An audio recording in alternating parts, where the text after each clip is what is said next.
Hey, welcome to Wheel Good Time, where today we'll be discussing how to ride an EUC seated. This is for people that already know how to ride an EUC from a standing position. And there are a lot of things that I wish that I had known, or I wish that I was told prior to teaching myself how to do this. So I'm going to be passing along those little nuggets of truth. On top of that, I'm going to be teaching you how to ride an EUC seated.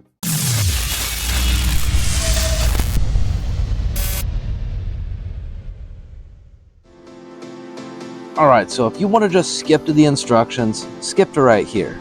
But before you do, there are some really important things to know before you just dive right into seated riding. Why do we do seated riding? Riding seated makes you more aerodynamic. It does so by reducing your profile and therefore reducing your wind drag. Doing this makes your EUC need to work less in order to maintain the same high speed. This also reduces battery voltage sag, thereby also increasing your safety. Seated riding also reduces or eliminates all wobbles. Don't ask me why, because I'm not sure exactly why this is the case. My theory is that it has to do with having your entire center of gravity much lower than if you were standing up. Most importantly, one of the big reasons to ride seated is comfort. Sometimes your feet just get tired and you just need to take a seat, especially on long rides. For that reason, I go about 50-50 between standing and seated. There are some things I wish I knew when I was trying to learn how to ride seated, but I'm going to be passing along to you. You need to do these things and have them squared away before you even try to start. Now, to be clear, none of these rules are hard and fast. You don't have to follow all these rules. You don't have to follow any of these rules, but they are going to dramatically help you in the speed at which you learn. The code is more what you call guidelines than actual rules. Rule number 1, get the tallest EUC possible in order to learn how to ride seated. The reason for this is that with a tall EUC, you have to drop your butt the shortest distance to make contact with the seat. For that reason, the Master Pro and the V13 are the two best EUCs right now to learn seated on. It is possible to learn on any EUC, even tiny ones. I, for one, learned how to ride on my V11. I wasn't very good at it, but then when I practiced riding seated on my Master Pro, everything changed. Rule number 2, never try to learn to ride seated from a standstill. I recommend starting your seated riding journey going a minimum of 20 miles per hour. Now the reason for this is the gyro effect. As long as you're going fast, the wheel is doing all the work to keep you upright. If you start going 0 miles an hour and take a seat and you find yourself going 5 to 10 miles an hour, your body is going to be doing all the work to balance the wheel. But if you're going at least 20 miles an hour, and the more the better, the wheel will be doing all the work to keep you balanced. Now all you need to worry about is plopping down and taking a seat. Rule number 3, get a handle. A handle serves as a point of reference, and it's a massive safety feature. When you're riding seated, sometimes you're going to be leaning way over the front of the wheel. As you know, these wheels don't have a seat belt. You need something to hold on to so you don't find yourself falling over the front and turning into a meat crayon at 50 miles an hour. The inmotion V13 has a handle built in. The upcoming Begode Extreme also has a handle built in. Other ones, you have to buy it separately. Some people are able to 3D print them, and personally, mine came from Matthew Anthony, who really came through for me with really fast shipping, excellent communication, and a great price. His link is in the description. Check it out. Number 4, pad type. Don't use power pads that don't have a place to lock in your foot. You need to have your foot locked in. Having just your calves locked in is really bad for being able to learn. Sure, your feet can be completely free, but it's going to make it a lot harder. Remember, the more contact that you have with the wheel, the more control you're going to have over it. And remember, you need the maximum amount of control possible. So again, lock in that foot. You'll thank me later. Number 5, adjust pedal angle downward, just a couple of degrees. You can do this on a Begode EUC by calibrating your wheel, And on inmotion wheels, you can do that on the screen or in the app. The reason why you would adjust your pedal angle downward is just so the wheel has an easier time going forward. If your pedal angle is back, then you are going to have to lean that much further just to get forward momentum. I found that by adjusting my pedal angle downward about 2 degrees, I was able to go about 5 to 10 miles an hour faster, much more easily while seated, compared to when my pedal angle was in a neutral position.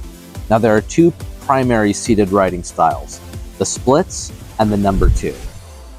Let's talk about the most common one first, the splits. With the splits, you will only be having your foot locked into the bottom portion of the pads. The rest of your leg will be hanging off the sides of the pads, hence the name, and you will be unable to fully lock your legs into your pads. This is generally the most comfortable seated riding style for longer distance rides, but it does come with a few disadvantages. If you don't have a handle to hold on to, it can feel a bit sketchy at high speeds. The reason for that is because in order to accelerate doing the splits, you have to lean hard forward over the front of the wheel in order to keep your speed up. You will look like a frog, especially when holding with both hands, but holding securely onto that handle with both hands is the best way to keep your forward momentum up. Next, we have the number 2. I call it that because it looks and feels like you're just sitting on the toilet. If you want to reduce your wind profile the most, then look no further than the number 2. You'll have your feet locked into the pads at all times. Your legs will be tucked in closer together, and you will have fast braking reaction times doing this. While riding the number 2, you'll have your shins leaning and applying pressure to the front of your pads at all times. This makes it very easy to accelerate. If you want to accelerate even faster, you can just pop up a little bit and apply even more pressure to your pads. Then you can just drop right back down into the number 2. Because you're reducing your profile the maximum amount, you will be putting the least amount of work on the motor for maximum safety, and therefore the highest possible speeds that your wheel is capable of with the lowest possible wattage being exerted by your wheel. The disadvantage to this riding style is that you don't have your butt placed very securely on the seat. It's situated pretty far back, so you'll be mostly sitting on the inside part of your thighs. So because of this, it's not extremely comfortable for longer range seated rides. Now the part I'm sure you're waiting for, how to learn to ride seated. Now that we've covered everything else, this part should be the easy part, so it's going to be pretty short. Get your center of gravity down low. Carve from side to side, and bring your body as low as you're comfortably able to. Don't feel the pressure to sit down yet. That will come eventually. It also helps to grab your handle as a point of reference, so you can build your muscle memory as to where to sit down. After dropping down, you may get wobbles if you aren't used to it, and that's okay. Get back up to a full standing position and ride out those wobbles, get stable, and try again. Get as low as you can until eventually you've finally made contact with your seat. Now keep that speed up so the wheel maintains its balance. Now that you're riding seated, there's one thing you really need to keep in mind. It's really hard to brake while riding seated. So to mitigate that, you're going to have to stand up. Braking is the big disadvantage to riding seated because you lack the torque necessary to brake quickly. You're only using your torso when you're braking seated. Compare this to braking while standing, where you're able to leverage your entire body as you lean forward and back. So you need to practice popping back up quickly. This can quite literally be a matter of life and death, so make sure you practice this often.